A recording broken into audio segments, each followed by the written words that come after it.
Nonjisa. Ni mutireyo. Amanye bakuyisani. Amanye kutiba manager Brian Zavuga. Manager Brian Zavuga. Yesse. Owazavuga music. From Zavuga Music. Zavuga Music akade kantu inawo bayimbi kibo inamu. Vivian Tendo. Bebe Cool. Ona bayimbi abalala nga babiri. Sawe na inanya bandule aliens. Okay. Yesse. Okay, akade kano biri abiri mwesa tuyingide. Endongo mwinawo Zavuga Music Vivian Tendo. Tulina oluyimba baluyita Metal Love. Metal Love lutambudde bulungi. Lutambudde bulungi. Nnyo neebaliza ddala. Masaka mutulaze okwagala. N'amaanyi. Oluyimba lukubidde ddala. Okay. Era amanyi tugalabye mu bivulu gye tutambulidde. Yesse. Okay, season ye kutambulidde etya ya Christmas ebivulu byali bingi. Ebivulu byali bingi nnyo nga mwali batubitimba. Naye Katonda yatuyambye ntumaliriza. Ebina tubiyiseemu. Tubadde ne shows nyingi nnyo. Okay. Nenga bitambudde bulungi. Nnyo. Okay. Kati manager Zavuga Brian. Zavuga Music. Ogambe jena ono mwimbi Real Cool. Real Cool official. Okay, ndogo etambulira. Real Cool mujjako omukono omwaka guno. Okay. Tutandika n'oluyimba luyita Kalina Figure. Kalina Figure. Tugenda tutandika nalwo. Okay. So mujjako omukono video biki byonna byawedde okukolebwa. So mujjako engalo atandika okutalaga amawanga. Okay. Nga tugezeeko mu nsonga za music nga bwe zitambudde kuba opromotinze ku bayimbi ab'enjawulo okwataganyeko ne management ez'enjawulo. Waliwo ensonga yazze Bebe Cool list yazze yatambudde nga tutandika omwaka guno. List wagiwulidde? Nagiyiseemu ko nenjiwulira.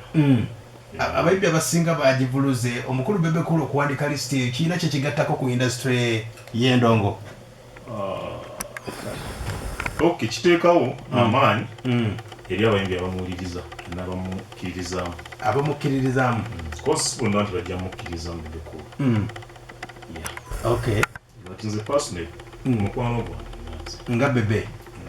Okay. Kuva ntumaliza emyaka egiwera ddala ng'etaano.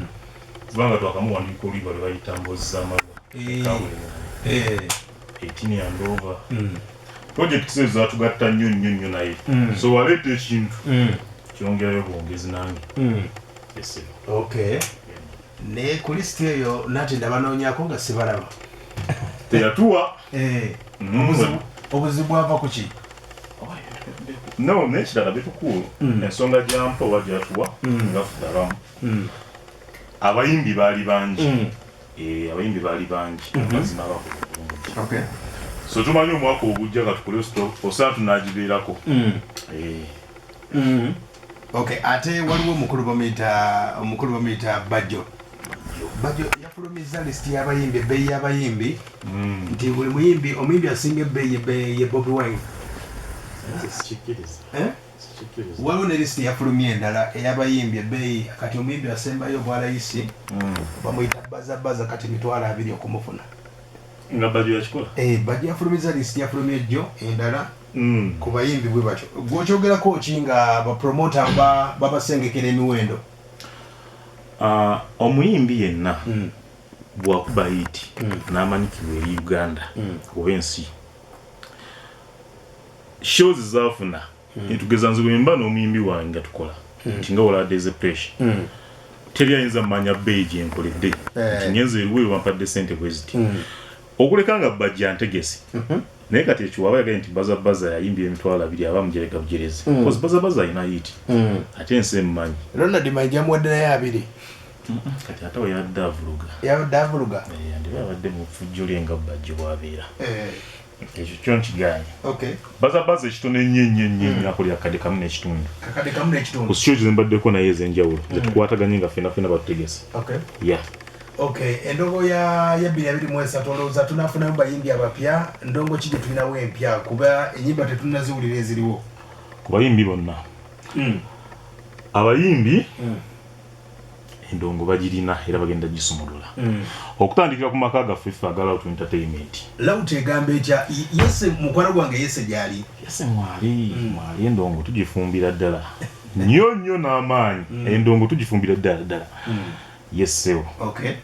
Loud eyo Loud abantu bayinza okubuzaabuziwa Loud kiki nezagula music kiki Loud music se company yaffe Yesse Omalafik tuwandiika ennyimba era nga tukoze projects nyingi nnyo tuwandikira Bebe Cool Chameleon Bavinke ennyimba zimaze oluya Fanka God tuyinza kuwandikidde ba B2C oluyimba lwebayita Yola okubira ddala kwa Irene Nte nga tumuwandika ennyimba nga kyonna kyolowooza nesikateeteeyi gukubanga bidongo Bebe Cool tumukoledde okuyadda ku 18 and over mbozi z'amalwa kabulengane so tu company gyawetalo tukoze obulango akalango kebayita boss ko ne tukeyimbira ne kakuba ensi ne kagitawaanya so bintu bye tukola obulango tukola music esazo tulina ennyimba era empya eziriwo nyingi nnyo ziri mbayimbira mulina nnyimba ki Loud eziriko sazo kati okusikiramu katonda tukoledde Pia Pounds ennyimba ezo zibadde zimuyisizzamu tukoledde bakatale and candles kati and candles tumakoledde music ne kati gwe balina tukoze obulango obw'enjawulo bungi tukoze Nto twamuwadde music omupya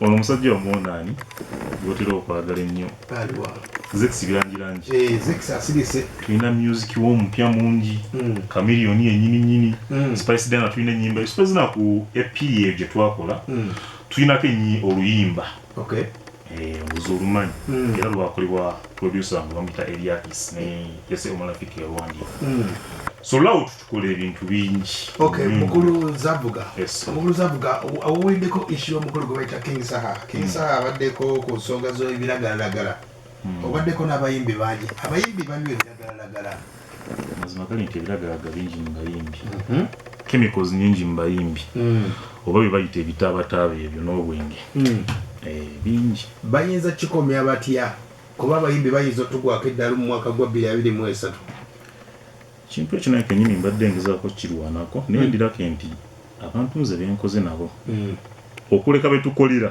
naye abantu benkola nabo ndirako nti muba temwali abikozesa twebuulirira nnyo King Saha mbaddeko naye tulina kyo gitwaliko mu kibira gyemulaisatuating ennyo ku social media mbaddeko naye nasemba okwogera naye ne mugamba ku kintu kibayita ebiragalalagala naye kibaleka bimuwa vibe